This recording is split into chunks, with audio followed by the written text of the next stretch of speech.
Mi mejor amigo iba a ser el padrino de mi boda. Y llevaba 2 años acostándose con mi prometida. Anónimo dijo. Faltaban 21 días para mi boda. Y mi mejor amigo, el que iba a ser mi padrino, llevaba 2 años compartiendo cama con mi prometida. Pero el amor no fue lo único que me robaron esos dos.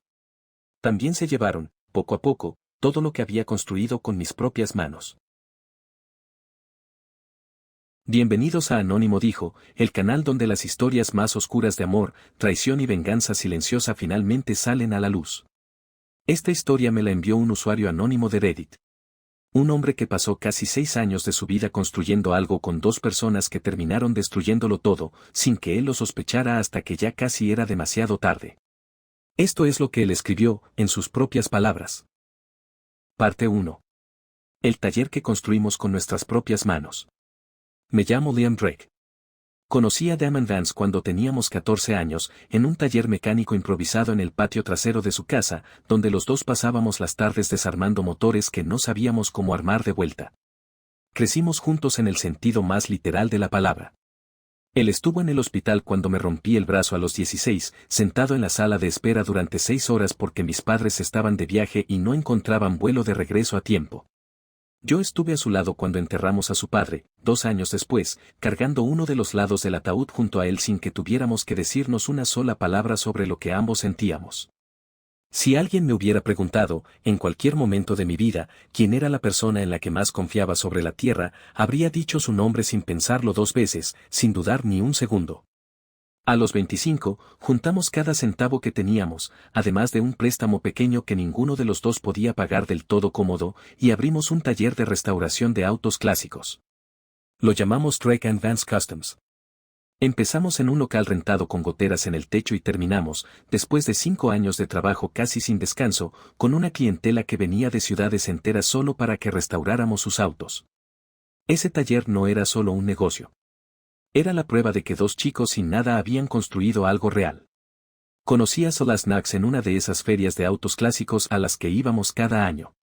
Ella trabajaba organizando el evento, y la primera vez que hablamos fue porque se rió de mí, sin maldad, cuando intenté impresionarla explicándole detalles técnicos de un motor que ella claramente entendía mejor que yo.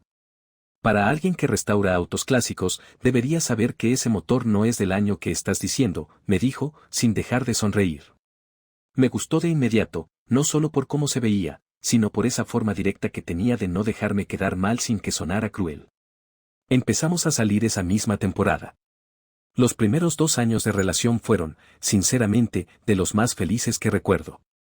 Ella entendía mi obsesión con el taller, venía algunos sábados solo para vernos trabajar, traía café para Damon y para mí sin que nadie le pidiera nada. Mi madre la adoraba. Hasta Damon, en más de una ocasión, me dijo en privado que yo había encontrado algo que la mayoría de la gente nunca encuentra. 3 años después le propuse matrimonio, en el mismo estacionamiento de esa feria, frente al primer auto que Damon y yo habíamos restaurado juntos. Damon fue el primero en felicitarme esa noche. Me abrazó tan fuerte que casi me tira al suelo. Vas a ser el padrino de mi boda, le dije, ya un poco borracho de felicidad. Obviamente, me respondió, riendo. ¿Quién más, sino yo? Durante el año siguiente, mientras planeábamos la boda, las cosas en el taller comenzaron a cambiar, aunque en ese momento no le di la importancia que ahora sé que merecían. Damon empezó a encargarse personalmente de toda la parte administrativa, algo que antes hacíamos juntos, revisando facturas y pagos a proveedores cada viernes. Tú concéntrate en los autos, yo me encargo de los números, me decía. Total, para eso me gradué en administración y tú no. Sonaba razonable. Confié en él, como había confiado en él toda mi vida. Celeste, por su parte, empezó a tener viajes de trabajo con más frecuencia de la que recordaba en los años anteriores de relación. Decía que su empresa había abierto nuevas cuentas en ciudades cercanas y que necesitaban que ella supervisara personalmente las primeras semanas de cada proyecto. Yo estaba tan metido en los preparativos de la boda y en el taller que no me detuve a hacer las preguntas que, mirando atrás, debía haber hecho desde el principio. Una tarde, ordenando unos documentos viejos del taller para el contador, encontré por accidente un recibo de hotel guardado entre facturas de repuestos. Era de una ciudad a 2 horas de distancia, fechado un fin de semana en el que Celeste me había dicho que estaba en un viaje de trabajo sola. El recibo tenía 2 nombres en la reserva. El de ella, y otro nombre que no reconocí en ese momento, porque estaba escrito de forma abreviada, casi ilegible. No le di mayor importancia. Pensé que tal vez había compartido la habitación con una compañera de trabajo para ahorrar costos, algo común en esos viajes. Doblé el recibo, lo guardé en un cajón sin pensarlo más, y seguí con mi vida exactamente como estaba, sin saber que ese pequeño papel iba a convertirse, semanas después, en la primera pieza de un rompecabezas que terminaría destruyendo todo lo que creía conocer sobre las dos personas más importantes de mi vida. Parte 2. La pregunta que no debí dejar pasar. Antes de continuar, déjame pedirte algo rápido. Si esta historia ya te está atrapando, suscríbete al canal, deja tu like y activa la campana, porque en Anónimo Dijo siguen llegando historias todavía más fuertes que esta. 3 semanas después de encontrar ese recibo, estaba revisando mi teléfono buscando una foto vieja de los planos del taller, cuando, sin querer, vi una notificación de un mensaje de Celeste que apareció en la pantalla de bloqueo de su teléfono, que ella había dejado sobre la mesa de la cocina mientras se duchaba. Era solo una vista previa, unas pocas palabras, pero fueron suficientes para que algo dentro de mí se encendiera de una forma que no había sentido nunca antes. El mensaje decía: no puedo dejar de pensar en anoche. Necesito verte otra vez antes de la boda. No tenía nombre visible del remitente en la vista previa, solo un número guardado con una inicial. Me quedé viendo esa pantalla durante lo que sintieron como minutos enteros, aunque probablemente fueron solo segundos, intentando convencerme de que había una explicación razonable, que tal vez era un mensaje de una amiga, que tal vez estaba sacando todo de contexto. Cuando Celeste salió del baño, le pregunté directamente, intentando sonar tranquilo aunque mi voz temblaba un poco. ¿Quién te escribió hace un momento? Su expresión cambió por una fracción de segundo, algo que cualquiera que no la conociera tan bien como yo tal vez no habría notado. Pero yo sí lo noté. Una amiga del trabajo, dijo, tomando el teléfono y guardándolo en su bolso con un movimiento demasiado rápido para ser casual. ¿Por qué la pregunta? Por nada, respondí, dejando el tema ahí, aunque por dentro cada instinto que tenía me estaba gritando que algo no estaba bien. Esa noche no pude dormir. Me quedé despierto, repasando cada viaje de trabajo de los últimos 2 años, cada vez que había llegado tarde sin avisar, cada vez que había estado distraída revisando su teléfono con una sonrisa que ya no me dirigía a mí. Empecé a notar patrones que antes había ignorado por completo, no porque no existieran, sino porque nunca había tenido una razón para buscarlos. Decidí confrontarla de manera más directa al día siguiente, mostrándole el recibo del hotel que había guardado en el cajón semanas atrás. Esperaba que se pusiera nerviosa, que tal vez confesara algo pequeño que pudiéramos resolver hablando. No esperaba lo que realmente pasó después, ni en 1000 años habría podido imaginar la dirección que tomaría esa conversación. ¿Me estás revisando los papeles? En serio, Liam, me dijo, indignada, como si yo fuera el que había hecho algo mal. Estás imaginando cosas porque tienes miedo de comprometerte. Esto es exactamente el tipo de inseguridad que me preocupaba antes de la boda. Me sentí, por un momento, completamente fuera de lugar, como si la pregunta válida que estaba haciendo se hubiera convertido, sin que yo entendiera cómo, en una falla de carácter de mi parte. Me disculpé. Le dije que tenía razón, que estaba estresado con los preparativos de la boda y el taller, que probablemente estaba imaginando cosas que no existían. Esa misma semana, sin decirle nada a Celeste, le mencioné a Damon, como si fuera un comentario casual mientras reparábamos un carburador, que había encontrado un recibo viejo de un hotel entre las facturas del taller. Lo dije con la voz más tranquila que pude, observando su reacción de reojo. Ah, seguro es de algún proveedor, me dijo, sin levantar la vista del motor, limpiándose las manos con un trapo. A veces mandan facturas de viajes mezcladas con las nuestras por error administrativo. Asentí, fingiendo que la explicación tenía sentido, aunque sabía perfectamente que el nombre en ese recibo no correspondía a ningún proveedor con el que trabajáramos.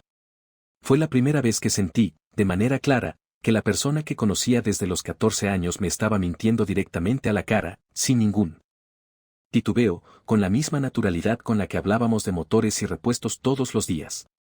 Pero esa misma semana, una tarde en la que se supone que Celeste estaba en otra de sus reuniones de trabajo, fui a dejar unas piezas de repuesto en el taller fuera del horario habitual, porque un cliente las necesitaba con urgencia. Al estacionar, vi el auto de Celeste a media cuadra del taller, en un lugar donde normalmente nunca lo dejaría.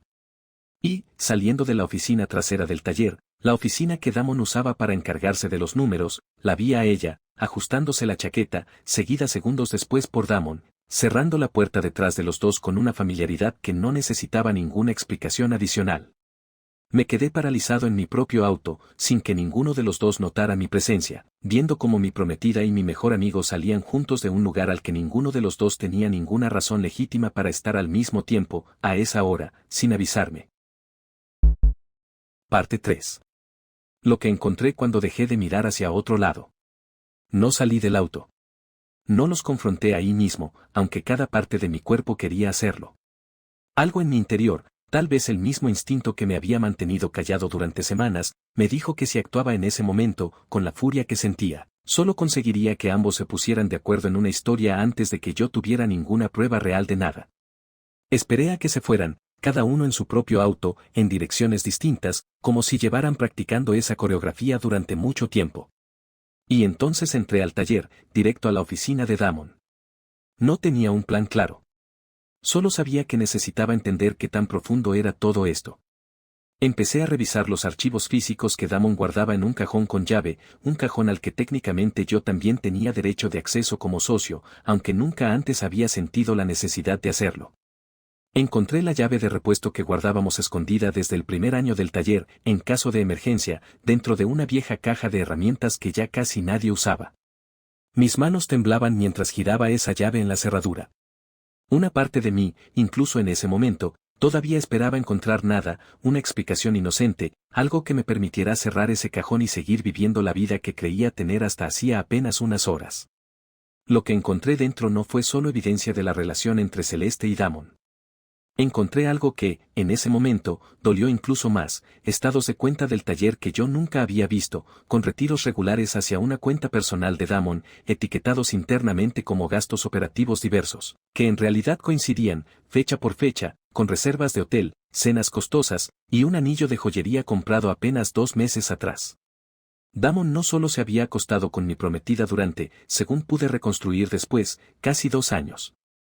También había estado financiando esa relación con dinero del negocio que yo había ayudado a construir con mis propias manos, presentándolo como gastos legítimos del taller que yo firmaba sin revisar a fondo, porque confiaba completamente en él. Encontré también un correo, impreso y guardado en ese mismo cajón, dirigido a un abogado especializado en disolución de sociedades. Fechado 6 semanas atrás. Damon estaba, en secreto, explorando la posibilidad de separarse del negocio, de quedarse con la mayor parte de los clientes que él manejaba directamente, justo antes de mi boda, sin decirme absolutamente nada. Me senté en el suelo de esa oficina, rodeado de papeles que probaban, uno por uno, que las 2 personas en las que más confiaba habían estado construyendo, en silencio, una vida completamente distinta a la que yo creía que estábamos construyendo juntos. Pensé en cada viernes que Damon me había mostrado un reporte resumido, sonriendo, diciéndome que todo estaba en orden. Pensé en cada viaje de trabajo de Celeste que yo había aceptado sin hacer una sola pregunta incómoda. Y ahí, solo, en el suelo frío de un taller que llevaba mi nombre tanto como el de Damon, lloré de una forma que no recordaba haber llorado desde el funeral de mi propio padre, años atrás. No fue solo dolor por la traición amorosa. Fue la sensación física de que el suelo bajo mis pies, todo lo que había construido durante 6 años de mi vida, se estaba desmoronando al mismo tiempo, desde 2 direcciones distintas, sin que yo hubiera visto venir ninguna de las 2. Me quedé ahí, sentado, hasta que el sol empezó a meterse por las ventanas altas del taller, y solo entonces tuve la fuerza suficiente para levantarme, guardar cada papel exactamente donde lo había encontrado, y volver a casa como si nada hubiera pasado.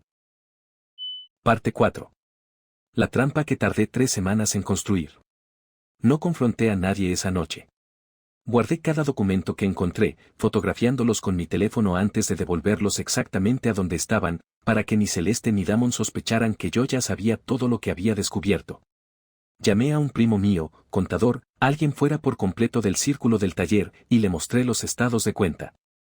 Nos reunimos un domingo por la tarde, en su casa, con las fotografías de los documentos abiertas en su laptop durante casi 4 horas, mientras él iba marcando cada inconsistencia con un resaltador amarillo. Confirmó lo que yo ya sospechaba, el patrón de retiros era demasiado consistente y demasiado bien escondido como para ser un descuido. Era un esquema deliberado, sostenido durante meses, diseñado específicamente para que yo nunca lo notara revisando los reportes financieros normales que Damon me entregaba cada mes, números ya filtrados y resumidos por él mismo. Esto no es solo infidelidad, Liam, me dijo mi primo, quitándose los lentes y frotándose los ojos. Esto, dependiendo de cómo lo manejes, también puede ser un caso legal serio. Decidí no decir nada todavía. Cada día que pasaba viendo a Damon sonreírme en el taller, hablando de los detalles de la boda como si nada estuviera pasando, sentía que algo dentro de mí se endurecía un poco más. Celeste seguía actuando exactamente igual en casa, eligiendo flores, confirmando el menú del banquete, como si las dos vidas que estaba viviendo no tuvieran ningún costo emocional para ella. Una tarde, mientras tomaba fotografías adicionales de unos contratos de proveedores que quería mostrarle también a mi primo, escuché los pasos de Damon acercándose por el corredor del taller antes de lo que esperaba. Alcancé a cerrar el cajón y guardar mi teléfono en el bolsillo justo a tiempo, fingiendo estar revisando una orden de trabajo sobre el escritorio cuando él entró. ¿Qué haces aquí tan tarde?, me preguntó, apoyándose en el marco de la puerta con esa sonrisa que durante 15 años había significado tranquilidad para mí, y que ahora, de repente, se sentía como una máscara que no terminaba de quitarse. Terminando unos pendientes, respondí, sin levantar mucho la vista, sintiendo el corazón golpeándome el pecho con una fuerza que esperaba que no se notara en mi voz. Se quedó un momento más de lo necesario, observándome, antes de despedirse y salir. Esa noche, de camino a casa, sentí por primera vez algo parecido al miedo real, no solo de que descubrieran lo que estaba investigando, sino de no saber ya, con certeza, de que era capaz la persona que durante toda mi vida había considerado mi hermano. Hubo otra noche, días después, en la que casi lo arruiné todo de una forma distinta. Estábamos cenando los tres juntos, algo que hacíamos regularmente desde hacía años, y Damon hizo una broma sobre cuidar bien de Celeste cuando yo estuviera ocupado con el taller después de la boda. Sentí que la sangre se me subía a la cara, que las manos se me cerraban debajo de la mesa. Tuve que excusarme al baño, mojarme la cara con agua fría, y repetirme a mí mismo que reaccionar en ese momento solo les daría tiempo de reorganizar su historia antes de que yo pudiera exponer todo de una manera que ninguno de los dos pudiera negar. Decidí esperar al evento que ya teníamos programado para esa misma semana, una cena de compromiso combinada con un pequeño aniversario del taller, 5 años desde que Drake & Vance Customs había abierto sus puertas. Estarían presentes ambas familias, varios clientes importantes del negocio, y, sin que ellos lo supieran, también estaría presente mi primo contador, con copias impresas de cada documento financiero que habíamos logrado reunir. Los días previos al evento fueron los más extraños de toda mi vida. Sonreía en las fotos de los preparativos. Asentía cuando Celeste me preguntaba mi opinión sobre la decoración. Trabajaba codo a codo con Damon en el taller, reparando el mismo auto en el que años atrás le había anunciado mi compromiso. Por fuera, todo parecía exactamente igual que siempre. Por dentro, estaba contando cada día, cada hora, hasta el momento en que finalmente podría poner sobre la mesa, literalmente, todo lo que había descubierto. «Estás muy callado últimamente», me dijo Celeste, una noche, mientras revisábamos juntos la lista final de invitados. «¿Estás bien?» «Tienes razón. Probablemente si estoy un poco nervioso por todo lo de la boda», le dije, sin levantar la vista de la lista, preguntándome internamente si ella podría notar, en mi voz, que ya sabía exactamente cuántas mentiras habían sostenido los últimos meses de nuestra relación.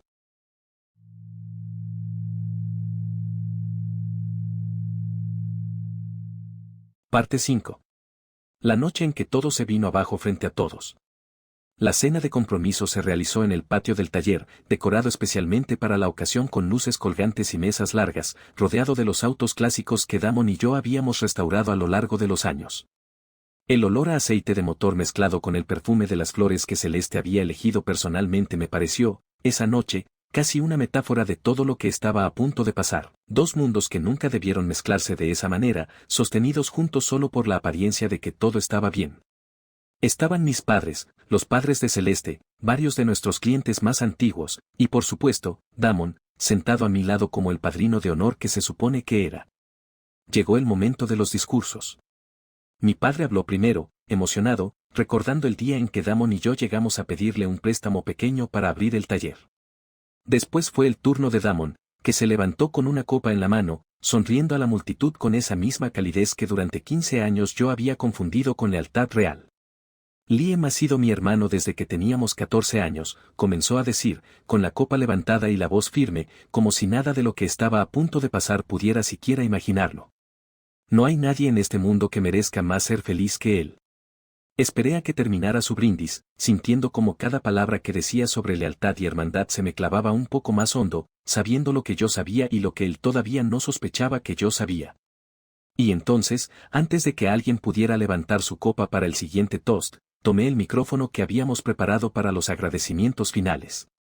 Antes de que sigamos celebrando, dije, con la voz más calmada que pude reunir, aunque por dentro el corazón me latía con una fuerza que sentía en los oídos, quiero compartir algo que descubrí hace 3 semanas, porque creo que las personas que están aquí esta noche merecen saber exactamente qué estamos celebrando. Hice una señal a mi primo, que se levantó de su mesa con una carpeta en la mano, la misma carpeta que había revisado conmigo noche tras noche durante esas 3 semanas. Comencé a leer, en voz alta, fechas y montos exactos de los retiros del taller. Mostré, proyectada en una pantalla pequeña que habíamos preparado discretamente para mostrar fotos de la pareja durante la cena, la captura del recibo de hotel con 2 nombres en la reserva. Y finalmente, reproduje, desde mi teléfono, un audio corto que había logrado grabar 2 días atrás, sin que ninguno de los dos lo supiera, de una conversación entre Celeste y Damon hablando abiertamente sobre esperar a que pasara la boda antes de decidir qué hacer con su relación. El rostro de Celeste se quedó completamente blanco. Damon, todavía de pie con la copa en la mano, intentó decir algo, alguna explicación, pero ninguna palabra le salió de la boca durante varios segundos que se sintieron eternos para todos los presentes. Mi madre se llevó las manos a la boca. El padre de Celeste se levantó de su silla, mirando a su hija con una expresión que mezclaba incredulidad y vergüenza. Algunos de los clientes presentes, gente que llevaba años confiando su dinero y sus autos a nuestro taller, comenzaron a susurrar entre ellos, sin saber bien hacia dónde mirar. Una de las señoras mayores, clienta del taller desde antes de que yo naciera prácticamente, se acercó a mí en silencio y simplemente me apretó el hombro, sin decir una sola palabra, como si entendiera exactamente lo que me estaba costando mantenerme de pie en ese momento. Liam, podemos hablar de esto en privado, dijo finalmente Damon, dando un paso hacia adelante, con la copa todavía temblando ligeramente en su mano. Ya tuvimos la oportunidad de hablarlo en privado, respondí. Tú elegiste mentirme durante 2 años. Yo elijo que todos los que confiaron en nosotros sepan exactamente con quién estaban tratando. No grité. No rompí nada. Simplemente dejé el micrófono sobre la mesa, tomé mi chaqueta, y caminé hacia la salida del patio, dejando atrás, por primera vez en 6 años, tanto a mi prometida como a mi mejor amigo, sin mirar atrás ninguna vez. La boda se canceló esa misma noche, obviamente. Disolví la sociedad del taller con Damon en las semanas siguientes, con ayuda legal real esta vez, y recuperamos, a través de un acuerdo fuera de los tribunales, una parte importante del dinero que había sido desviado durante esos meses. No fue un proceso rápido ni cómodo, hubo reuniones tensas con abogados, llamadas incómodas con clientes que querían saber qué estaba pasando con el negocio al que le habían confiado sus autos durante años, y noches enteras dudando si había hecho lo correcto al exponerlo todo de esa manera tan pública. Celeste se mudó de la ciudad poco después, y según supe por conocidos en común, su relación con Damon, la misma que había costado tanto sostener en secreto, no sobrevivió ni 6 meses una vez que ya no tuvo que esconderse de nadie. Hay algo casi irónico en eso, todo lo que construyeron a escondidas, con tanto cuidado y tanto cálculo, se deshizo apenas tuvo que sostenerse a la luz del día. 6 meses después de esa cena, abrí mi propio taller, más pequeño, completamente a mi nombre, con la mitad de los clientes que decidieron seguir confiando en mi trabajo en lugar del de Damon. No fue fácil empezar de nuevo, ni en lo profesional ni en lo personal. Hubo semanas en las que dudé seriamente de mi capacidad para volver a confiar en alguien, sea un socio, una pareja o incluso un amigo nuevo. Pero con el tiempo, ese taller pequeño empezó a crecer otra vez, esta vez sobre bases que yo mismo podía revisar, entender y controlar por completo. Pero aprendí algo que no había entendido antes, la lealtad real no se mide por cuánto tiempo lleva alguien en tu vida, sino por lo que esa persona hace cuando piensa que nadie más está mirando. ¿Tú habrías expuesto todo así, frente a todos, o lo hubieras manejado en privado? Cuéntame en los comentarios qué hubieras hecho en mi lugar, de verdad quiero leer tu opinión. Si esta historia te dejó sin palabras, dale like, suscríbete y comparte este video con alguien que necesite escucharla. En Anónimo dijo, las historias siguen llegando, y la próxima podría sorprenderte todavía más. Nos vemos en el próximo video.